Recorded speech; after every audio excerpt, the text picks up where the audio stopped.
శ్రీమాత్రే నమః. మిత్రులందరికీ శుభోదయం. ఈరోజు ఎప్పటి నుంచో మన మిత్రులందరికీ తెలియజేయాలనేటువంటి విషయం గురించి తెలియజేస్తున్నాను. ముఖ్యంగా ప్రతి పండగలకి కూడా పూజ చేసిన తర్వాత ఆ పూజ గదిలో మేము ఈ రకంగా పూజ చేసుకున్నాం, ఈరోజు ఈ పూజ కంప్లీట్ అయింది అని చెప్పి ఆ ఫోటోలన్నీ కూడా వాట్సాప్ స్టేటస్లోని, ఫేస్బుక్లోని, ఇన్స్టాగ్రామ్లోని పోస్ట్ చేస్తున్నారు. ఇది అంత శ్రేయస్కరమైనటువంటి విషయం కాదు. ఎందువల్లంటే ఒక్కో కుటుంబానికి ఒక్కో రకమైనటువంటి విధి విధానాలని మన పెద్దలు మనకు అందివ్వడం జరుగుతుంది. అందులో కొన్ని రహస్యమైనటువంటి విషయాలు ఉంటాయి. ఒక్కొక్క పండగకి ఒక్కొక్క కుటుంబానికి ఒక్కో రకమైనటువంటి నైవేద్యాల్ని, అలాగే ఒక్కొక్క దైవారాధనని మన పెద్దలు మనకు అందివ్వడం జరుగుతుంది. వాటిని మనం భక్తి శ్రద్ధలతో ఆచరించడం జరుగుతుంది.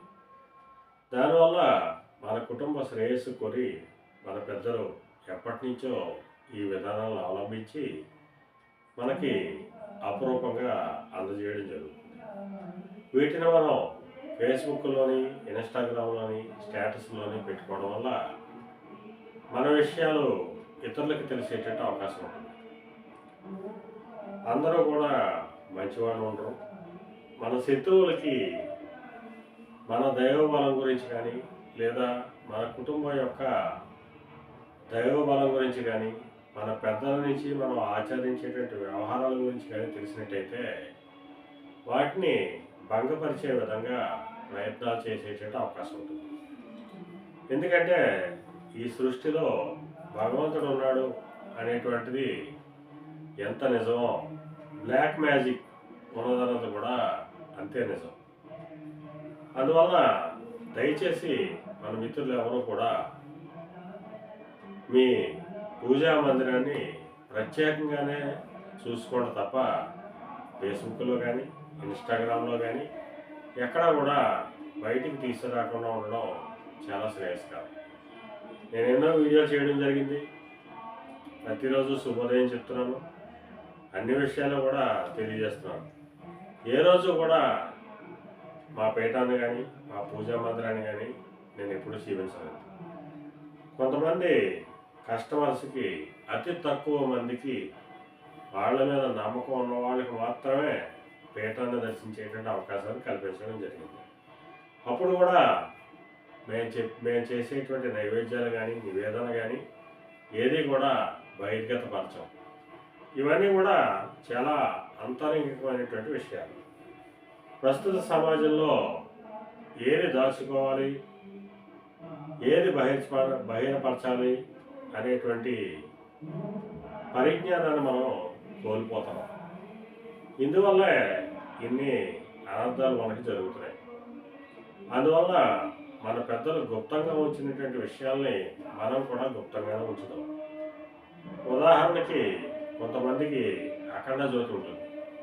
అది చాలా రేరుగా ఉంటుంది. వాళ్ళకి మైల్లో కూడా ఆ జ్యోతిని ఆపవలసిన పని లేదు, నిత్య దీపారాధన చేసుకోవచ్చు. అలా ఒక్కో కుటుంబానికి ఒక్కొక్కటి ఉంటుంది. మన పెద్దలు వాళ్ళు చేసేటువంటి ప్రయత్నాలు భవిష్యత్ తరాలు బాగుండాలని చెప్పి కొంతమంది గురువుల్ని, బాగా పూర్వం అయితే ఋషేశ్వరుల్ని, ఇంకా పూర్వం అయితే యోగుల్ని, సిద్ధుల ద్వారా కొన్ని విషయాలు తెలుసుకుని కుటుంబ అభివృద్ధి కోసం ఒక పూజా విధానాన్ని అమలుపరిచేవారు. దాన్ని అపురూపంగా మనకు అందించారు. దాన్ని మనం కాపాడుకోవాలి, దాన్ని బహిర్పరచకూడదు. దయచేసి మన మిత్రులు ఎవరు కూడా ఈ విషయాన్ని తప్పుగా అర్థం చేసుకోకండి. మంచి మనసుతో అర్థం చేసుకుని ఇక నుంచైనా ఈ పూజా మందిరం ఫోటోల్ని వాట్సాప్లోని, ఫేస్బుక్లోని, స్టేటస్లోని పెట్టుకోవద్దని మనస్ఫూర్తిగా కోరుకుంటూ మీ పెదబాబు సిద్ధాంతి వల్లలవాడు.